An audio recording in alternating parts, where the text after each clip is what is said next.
perfect transition. Hey, Ryan. Ryan Eisner back in the mine. Guys, Ryan Eisner, our resident bracketologist, up through Selection Sunday. We have decided to give him a weekly segment because this man is a religious college basketball watcher.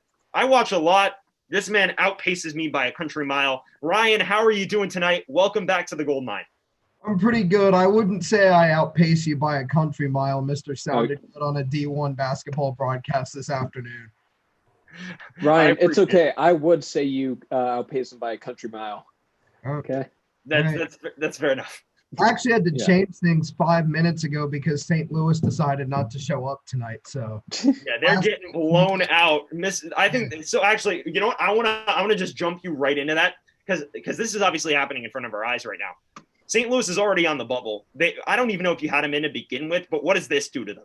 I had them in because I had given them leeway for a long time because of their COVID pause, but at some point their COVID pause can't save them. So I bumped them to first four out after this loss. Now they do play at VCU on Tuesday, and a win could put them back in. But to be honest, we're getting near the point where that might be a must win for St. Louis to have an at-large shot. If they lose, they'll be 11-5, and it's just not looking that good for St. Louis without another quad one win. Yeah, and St. Louis was playing great basketball before the pause, and then the pause hit, and they really haven't been able to hit their stride at all, Ryan. Yeah, they have not, but they've been back for a little while since the pause now, and I think part of the problem is the committee isn't going to give them a grace period when they've been back for a couple weeks now. The good teams this year have been able to adjust and adapt, and they've been able to get back after the pause and play really well against D1 opponents. Okay, well, we'll see how that goes Sunday. But so Ryan, I want to ask you this. We talked bubble. Give me a breakdown of your last four in, first four out. Obviously, St. Louis is trending down, but who else is trending up and down here? Well, the last four in today is Stanford, Seton Hall, Maryland, and Minnesota. And I know a lot of people are going to think Minnesota and go, wait a minute, they have a lot of good wins. They do. The problem is they have not won a road game. And honestly, not winning a road game this season is really embarrassing. Yeah, with no fans. No fans, or very limited fans. And no team has ever gotten that large with fewer than 2 road wins. I think Minnesota can still get in with 1. But if they were to somehow lose at Nebraska and at Penn State, they're out, unless they go to the Big Ten championship game. And then first four out, St. Louis, there, Utah State, who's got a big chance at Boise State tonight. North Carolina stays in my first four out because they don't really have a great win to speak of, and some of their losses, in particular to NC State, continue to look worse. And then St. John's is creeping into the picture. What's keeping them out is a loss to a miserable Butler team last week. Yeah, and I want to ask you about St. John's, actually, because I know they're next four out in some other guys' brackets. What are your thoughts on this team, like, going forward? How can they get in? What are your thoughts on this whole Posh Alexander Champagny combo? Well, first of all, I listed my first four out in order. So St. John's is the 4th team out to me right now in the pecking order. And I do think they can get in, but their margin for error is very slim. They can't take another bad loss like that Butler game. And so, yeah, it's a fine line for St. John's, because if they win and if they win the rest of their regular season games and then make the Big East semifinals, they will have a decent case. I'm not sure they will get in, but they will have a very decent case. And yeah, no, I think this Posh Alexander Champagny combo has really, really helped St. John's improve. I think it's one of the best combos in the Big East. And that style of play that St. John's plays can be really hard to prepare for. It's a similar kind of style to what Nolan Richardson made famous at Arkansas in the 90s when they won a title. And it's a brutal style to prepare for. And we saw what happened at Villanova a few weeks ago when they ran into St. John's in the way they beat Villanova, not just beating them, but beating them relatively easily, is another thing for me that puts St. John's close to the field. But they really need to avoid bad losses down the stretch. And when we talk about the bubble, Joe Lenardi says this a lot, and I think it's very true. It's not a vacuum. St. John's teams on the bubble can move up or down depending on what teams around them are doing. Yeah. So St. John's needs to root for the teams around them and some of the last 4 teams in the field to lose and to not do well, because when you're on the bubble, you can't just be worried about, well, as a player you should be only worried about your games. As a fan of a team on the bubble, you need to be aware that it's not just what your team is doing, it's how are the other teams around you doing.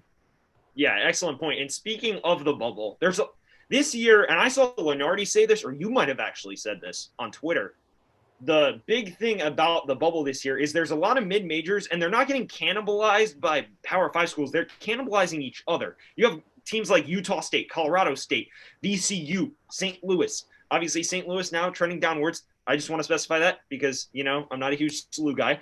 But and then you have also you also have VCU in there. Drake, Loyola-Chicago is obviously not on the bubble currently, but they're hurting teams on the bubble. No, and Loyola-Chicago, one bad loss they play Southern Illinois. They lose one of those games. God forbid they lose both. They're right on the bubble. Mid-majors, it's a common, we all know this, mid-majors have far less margin for error competing for at-large bids, which is something I'll get into in a minute with Belmont and Winthrop in particular. But there's another mid-major that people aren't talking about that just joined the bubble conversation. I'm not saying they'll get in, but Wichita State over Houston. They're in my latest bracket as the AQ for the American right now, and they will have a very tough job for the committee because they have a solid case. I'm just not sure they have quite enough Q1 wins for at large, but they will be right there as well. And mid-majors are also, Colorado State in particular is getting hurt because they haven't played in a little while. They just need to get on the court. And hopefully that'll happen soon. I think they're scheduled to. So, Ryan, I want to ask about this. Obviously, we talked about the mid-majors on the bubble. What are your thoughts about teams like Loyola-Chicago, like Belmont? I mean, it doesn't sound like Winthrop's really in line for an at-large. But or some A10 teams here like Bonaventure, SLU. What are your thoughts on these teams, or Loyola-Chicago even, that are really good and arguably deserving, but don't win their conference tournaments? That's a very good question. I think of the teams you mentioned and are alluding to, Loyola-Chicago is the safest. However, I would advise them at the very least to not lose before the Missouri Valley semifinals. Belmont's in a very tough position. Same with Winthrop because their conferences are just significantly worse than the Missouri Valley or the A10. The Big South in particular is just awful. But no team with as few as 2 overall losses has ever been left out of the tournament. So a gaudy record will present an interesting case in the examples of Belmont and Winthrop. Now, it is worth mentioning that the last time we had an NCAA tournament, Belmont got in as an at-large. That team had some better wins, John Morant, Murray State being one of them. I also personally don't see Belmont losing in the Ohio Valley Conference tournament. If it did happen, it would have to be in the conference championship game to have any shot, realistically, at an at-large. Facts. And I watched that Belmont team play. I like them a lot, but unless they win that tournament, I don't think they're better than a lot of those teams on the bubble, arguably. No, I do not. And they're really good. I mean, they score by committee. Shepard, Smith, obviously Mazinski's a monster. They had one of their other bigs go off to power them to that win over Jacksonville State, which was close, nervy but close. Yeah. I thought it was good for them to have a close game. They'd been beating teams by an average of nearly 20 points a game until then. They're not just beating people, they're beating the brakes off of them. And the margin of victory could be another stat with Belmont, that were they to lose in the conference championship game, the selection committee looks at and kind of maybe raises their eyebrows a little bit and thinks a little hard on. Fair enough. And so going off this, obviously, this is all assuming conference tournaments get played. You saw the A10 just move their conference tournament up. A lot of teams really adjusting. What are your thoughts on conference tournaments being played? And also, we've talked about this just chilling in Union, but you mentioned big Power 5 schools that have already qualified dropping out. Talk about how that's going to factor in as well. I've actually heard of Gonzaga and BYU in the West Coast Conference. The only two schools in that league that can make the NCAA tournament without winning the West Coast Conference tournament are weighing opting out. And as an example, I'm going to say they're the third place team. Pepperdine then wins the West Coast Conference tournament. That takes away a spot from a bubble team. And in my opinion, that ruins the integrity of the NCAA tournament. Look, if Pepperdine pulls a miracle and shocks both BYU and does the unthinkable and beats Gonzaga, fine. They earned it. I don't like the thought that a team like a Pepperdine that's not going to get in anyway could steal a bid from a bubble team because, the league's best two teams opted out. As for playing them, I think the thing with playing conference tournaments is the protocols need to be very tight. Teams break protocols, they need to be sent home. I did see the Atlantic 10 move their conference tournament up, but what I don't like is that they kept the conference championship game on the same day. Yeah, it's weird. That's weird. That contradicts the whole point of moving it up. And conference tournaments actually start this coming week. We have the Horizon League that starts Thursday, and the America East starts next weekend. Yeah, looking forward to that for sure. And Ryan, I want to ask you, obviously, the committee comes out with their top 16, and that's obviously changed a bit. Tennessee obviously lost. Iowa won. I was on Lenardi's 2 line, which I don't know about going that high. Well, on my 2 line, too. Okay, fair enough. Good wins. Yeah, and obviously they pulled off 2 big wins this week. Michigan State I wouldn't call a big win, but they beat Rutgers, and beat Wisconsin as well now.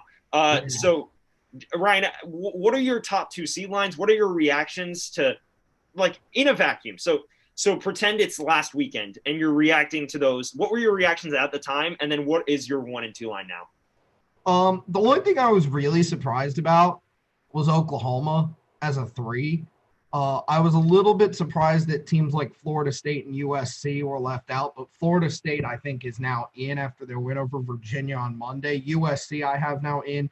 My top seed line, it's really remained the same. Gonzaga, Baylor, Ohio State, Michigan. My 2 line, you got Iowa, Illinois, Villanova, and Alabama. But again, there's still a lot of basketball to be played. But I think the top 4, I think the 1 seeds, Michigan and Ohio State play on Sunday. They will both remain 1 seeds regardless. I think a lot would have to happen to have somebody else become a 1 seed, especially for Gonzaga and Baylor to drop. I actually don't even see that happening at this point. Yeah, I think it'd be really hard with the way they've been playing. And they have to lose multiple games. And I just don't see that happening. I don't see it happen. I saw this. I saw someone tweet. I saw Rick Pitino tweeted this today, and I actually agree that Gonzaga, if they're playing at their best consistently, could be the first undefeated team since Indiana in 1976. And look, we've talked about the concerns. I think they've righted the ship of late about not letting teams jump out to leads. Oh yeah, so dominating. St. Mary's the other night. They blew the doors off them. That game was over in a hurry. And St. Mary's may not be their typical self, but they're still a respected program, and would be even more respected if it wasn't for Gonzaga being in their league. That is a respected basketball program at St. Mary's, and Gonzaga just blew them away.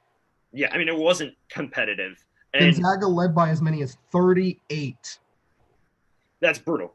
that's no other words besides brutality. Yeah. And Ryan, the last question I have for you, and then I'll hand it to Joe to see if Joe wants to ask you anything as well, because I know Joe has some teams he likes to watch and maybe wants to ask you about. What are your games to watch this weekend from a bracket standpoint, either on the bubble or just seeding? I think the bubble is Utah State, Boise State in less than an hour tonight is a huge game. Not only for the bubble, not only for Utah State and Boise State, but other teams on the bubble need to be watching it as well, because if Utah State loses, in my opinion, an at-large looks really unlikely for them, but they are good enough to make teams nervous about the possibility of them stealing a bid by winning the Mountain West tournament. So Utah State losing could make some of those other bubble teams nervous for that reason. The other big ones, Connecticut, Villanova. Connecticut's kind of, without James Boonite, kind of fallen a little bit. He's back though. Yeah, I have them in as one of my last 4 buys. They could really use a win over Villanova to really cement their place in the field. And then North Carolina gets a chance at a big win against a depleted Louisville team. The thing about this is that it'll help North Carolina if they win, but Louisville is going to be really depleted from what I'm hearing because of contact tracing, that if they lose, it will be really embarrassing. Yikes. And I do believe that the committee will look at some of that to a certain degree, as far as, did you have your full team? Were you missing like your best players due to contact tracing, whatever? That's something they're going to have to look at, because it wouldn't be fair. It wouldn't be an equitable process, a selection process, to ignore that.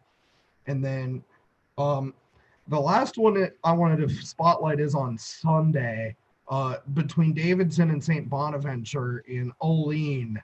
Don't know what else there is to do in Olean, but there's nothing there.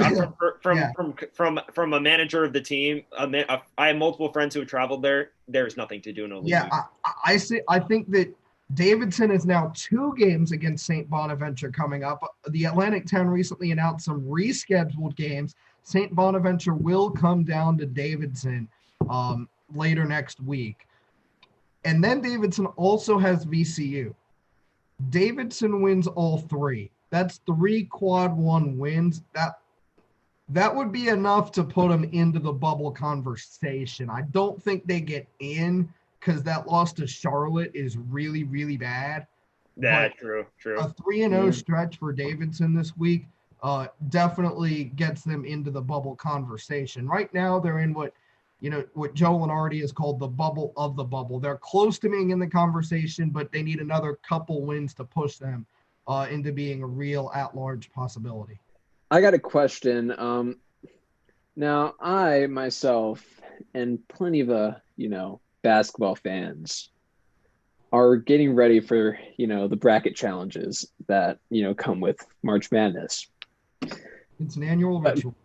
Yep, but gosh darn it, there are those teams from those conferences that no one knows, that I just don't know if they're going to be good or not. And seeing as conference tournaments are starting as soon as next week with the Horizon Conference, I mean, which conferences do you think should people be investing in, and which teams to watch if you watch those conference tournaments? Yeah. Great question. Well, yeah. I feel like as a Virginia fan, I have to start with the America East and the number 1 seed in that league, Maryland, Baltimore County, and Vermont. UMBC and Vermont, those are 2 teams, neither of which is going to probably be higher than a 15 seed, but neither of which I would want to see if I was a 2 seed. Teams like UMBC that have pulled major upsets in the recent history, especially if they have the same coach, they're going to be well prepared for that stage. And so if I was a 2 seed and I saw UMBC as the 15, I would be a little nervous, because Ryan Odom has shown he can get his team ready for a stage like that before. So that's one to watch. The Horizon League is also next week, and Cleveland State and Wright State have really separated themselves in that league. Whoever wins the Horizon League tournament there could be a potential dangerous 14 or 15 seed. And then one other league tournament to watch is the Southland Conference, made famous last year when Stephen F. Austin in that league upset Duke and Cameron.